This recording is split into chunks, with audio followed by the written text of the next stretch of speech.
வந்திருக்கிற அனைவருக்கும்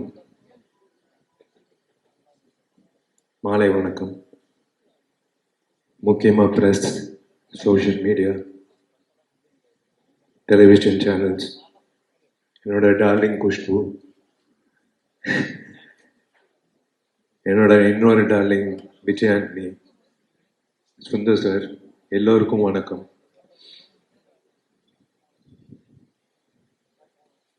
முக்கியமாக ஐ ஷுட் தேங்க் சார் சொன்ன மாதிரி ஜெமினி ஸ்டுடியோஸ் திரும்ப வரணும் இன் ஃபுல் ஃப்ளெஜ்.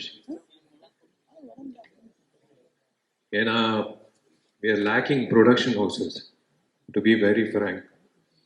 உங்களை மாதிரி ஃபுல் ஃப்ளெஜ்டாக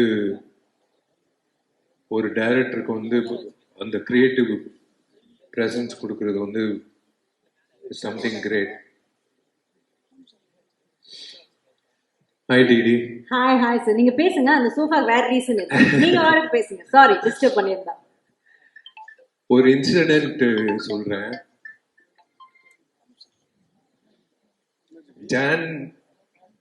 ஜான்வரியில் இந்த வருஷம் பெஸ்ட் ஆக்டர் அவார்டு கிடைக்குதோ இல்லையோ, எனக்கு பெஸ்ட் சிங்கர் அவார்டு கிடைக்கும்னு நினைக்கிறேன்.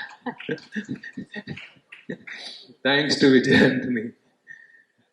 ஏன்னா ஒரு காமெடி நடந்தது. இவங்க ரெண்டு பேர் சுந்தர் சாரும் விஜய் ஆண்டனி உள்ள பேசிட்டு இருந்தாங்க. ஜி, இந்த பாட்டு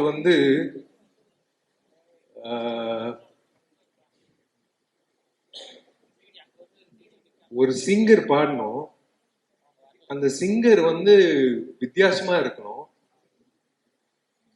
ஆனா இனிமே பாடவே கூடாது வாழ்க்கையில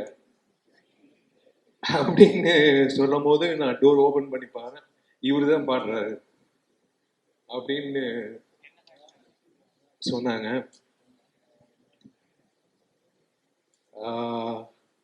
விஷால் சார், இந்த கதை சொல்லுமா அவங்க ரெண்டு பேரையும் மேல கூப்பிட்டுலாமா?